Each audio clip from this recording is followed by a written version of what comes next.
You join us again as we are roughly 10 nautical miles south of the Honley VOR, with about 20 nautical miles to go until our top of descent. We will begin our descent when we are 10 nautical miles outbound of the Honley VOR, but first we need to set up the outbound radio. So firstly we are going to sync our heading book with our current heading, and then engage heading mode on the autopilot panel. We can then rotate the course knob to our outbound radial of 338 degrees.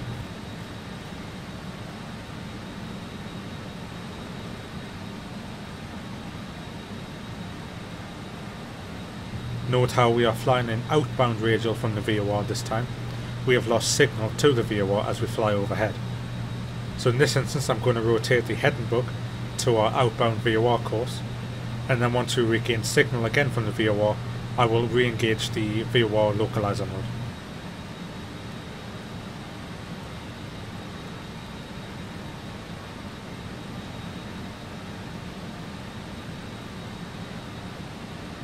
Now that we are 10 nautical miles outbound of the Honley VOR, we can now begin our descent. Rotate the altitude selector to 2000 feet, which is the altitude that we will intercept the ILS, and select Alt On.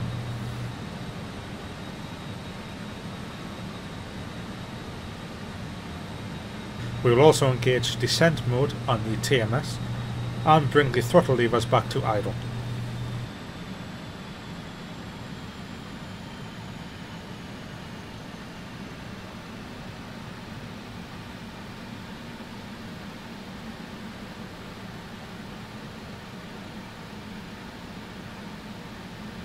We can then engage sync mode on the autopilot and pitch the nose down to achieve a 2000 feet per minute descent.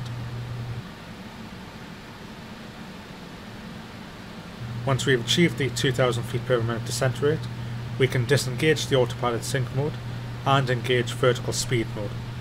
The aircraft will now descend at a constant 2000 feet per minute.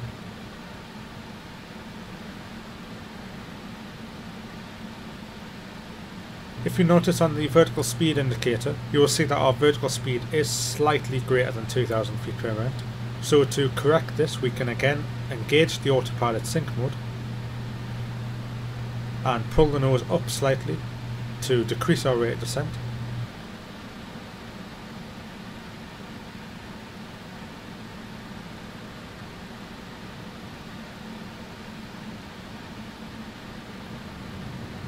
We will descend at an airspeed of 250 knots. If speed increases past this, we can use the air brakes to slow us down.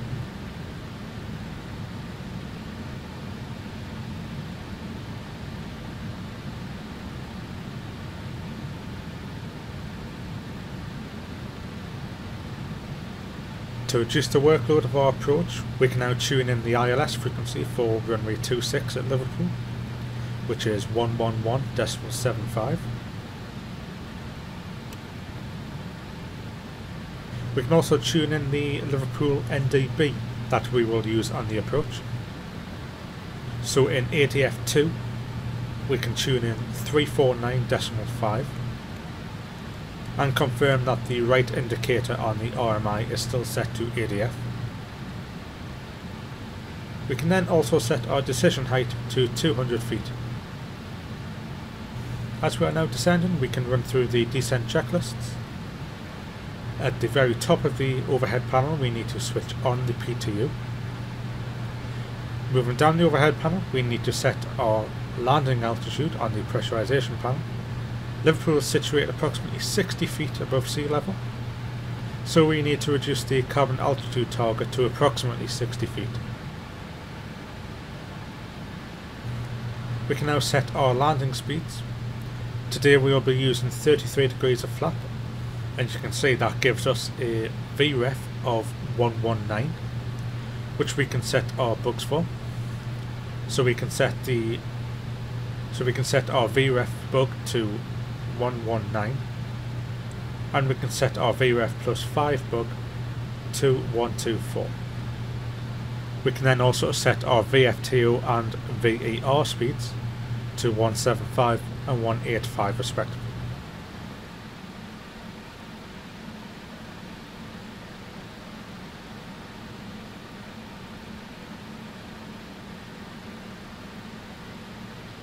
As we pass through 10,000 feet, we can turn on the landing lights and turn on the fasten seatbelt signs.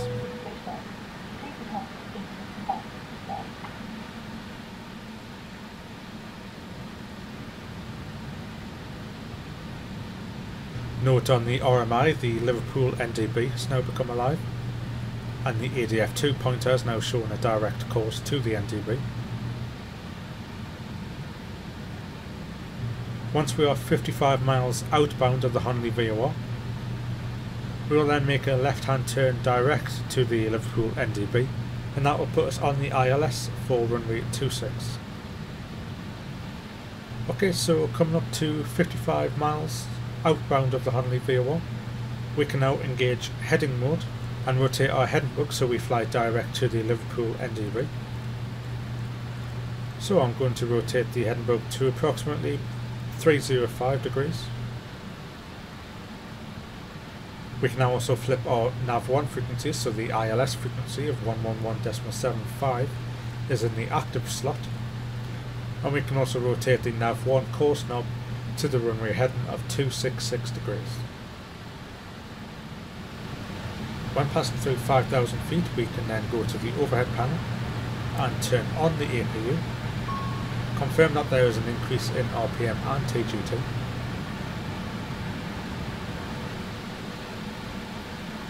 As the aircraft levels out at 2,000 feet, we can inform the cabin crew that we are preparing to land by pressing the cabin call button on the overhead panel. Cabin crew, please take your seats for landing.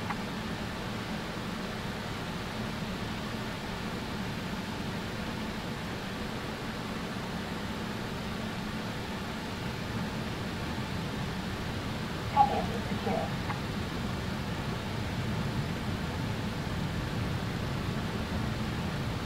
As we decelerate through the flap and gear limit speeds, you'll hear the first officer call out for flap and gear extension. Speed checked below 205, select flaps 18.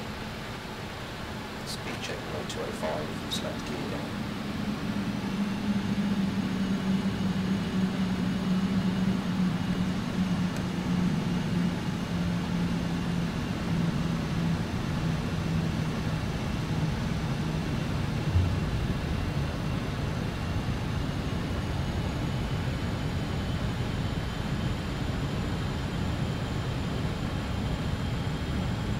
Speed checked below 180, select flaps 24.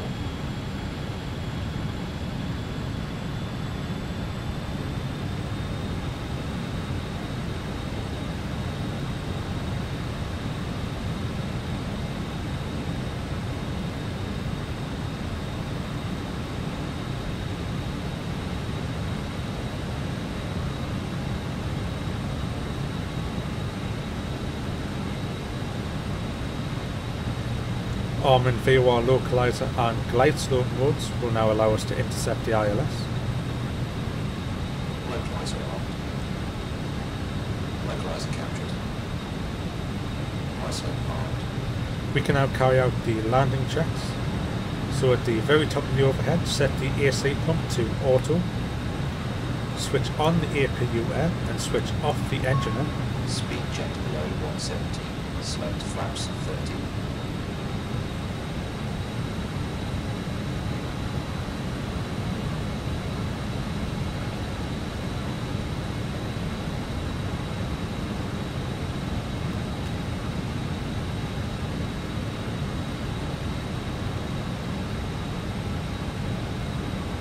Right slopes alive, 1 dot to go.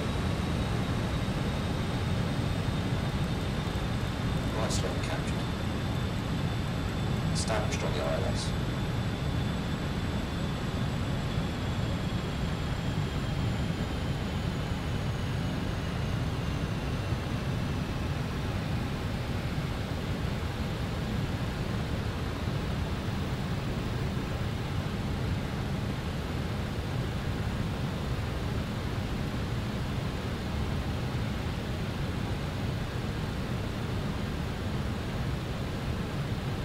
Speed check below 145, select flaps. With flaps 33 set, we can now click the flip chart again, and this will automatically set our landing speed books.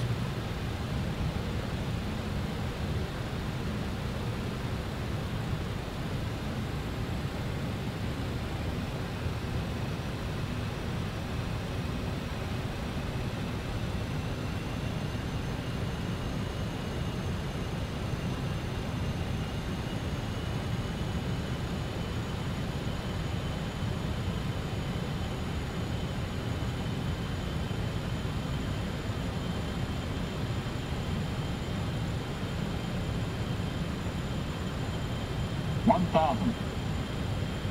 Passing through 1,000 feet, we can disconnect the autopilot and hand fly the rest of the approach.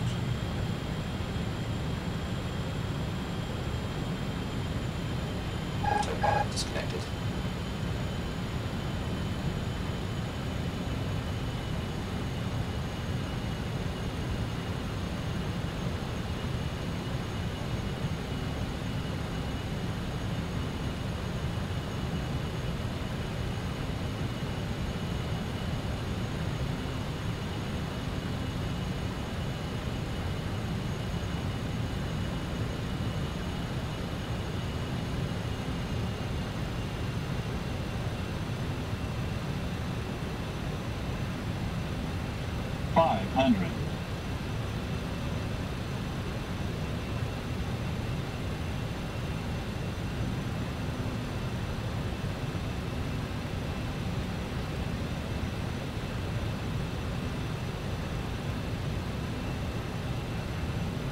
Plus 100.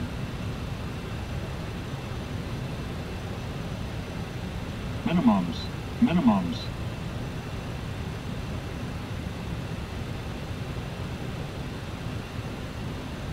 As we pass over the runway threshold, extend the air brake. 50, 40, 30, 20, 10.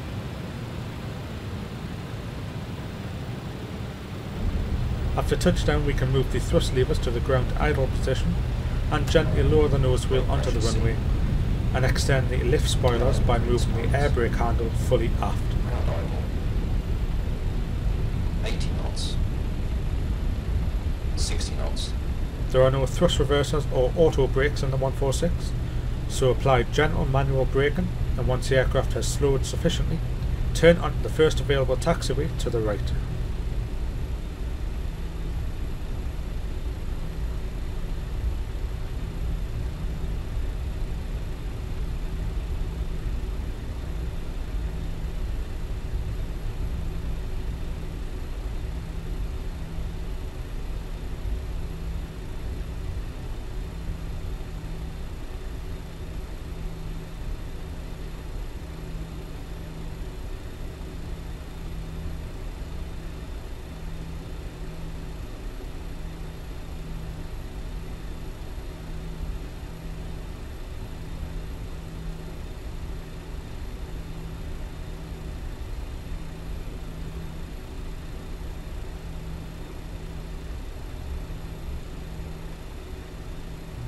Once we are safely off the runway, we will come to a stop and perform the after landing checks.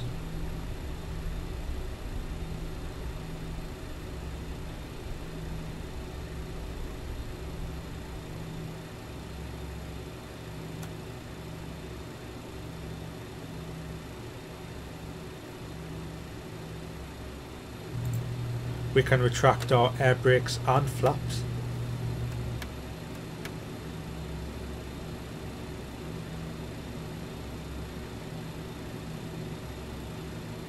Switch off the TMS and set the transponder back to standby.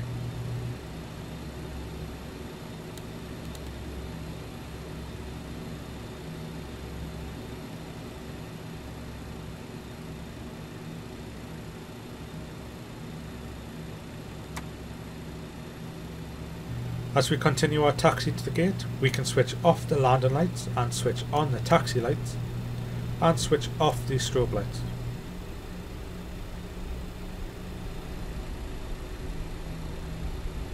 As we turn onto the stand, we can switch off the taxi lights.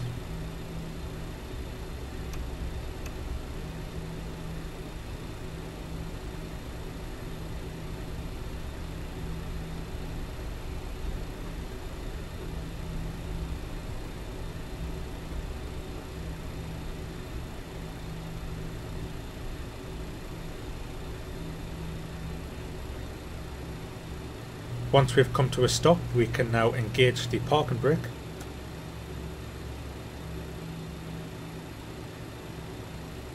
Before opening any doors, we need to confirm that the aircraft is depressurized, and we can also pull the MWS switch to the fully out ground up position with red light illuminated. This will silence any non-critical alarms and attention getters as systems begin to be shut down. Moving up to the very top of the overhead, we can switch off all the hydraulic pumps. Moving down the overhead, we can switch the Gen 1 and Gen 4 switches to the off reset position. Moving down to the thrust levers, we can now move each thrust lever to the fuel off position. Coming through, doors to manual and cross check.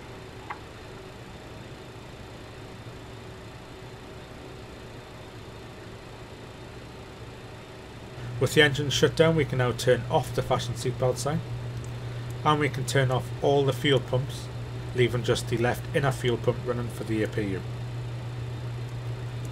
We can now switch off all heaters and switch off the ice detection switch. And finally, we can switch off the beacon light.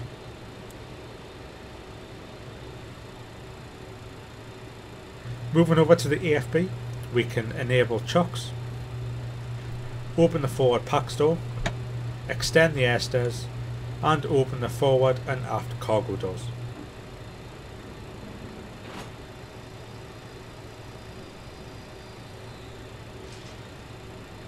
The aircraft is now ready for deboarding.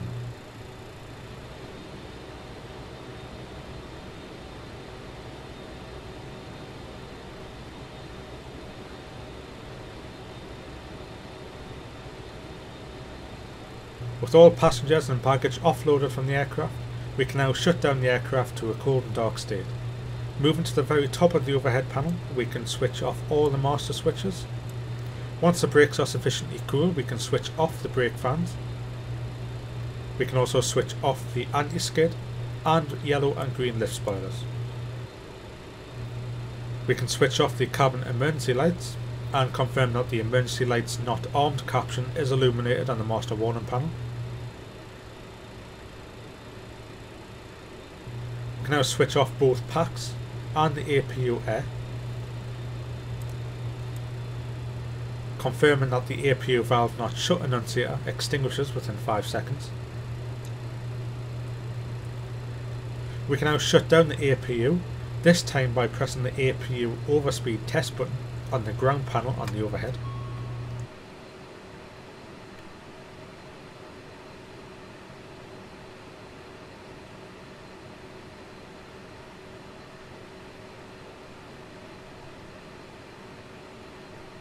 Once the RPM reaches 0, we can then move the APU master switch to stop.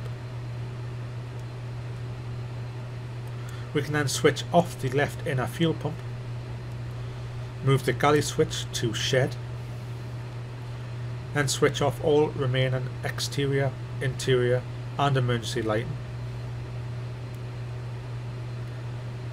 Finally, switch off both battery 1 and battery 2 switches.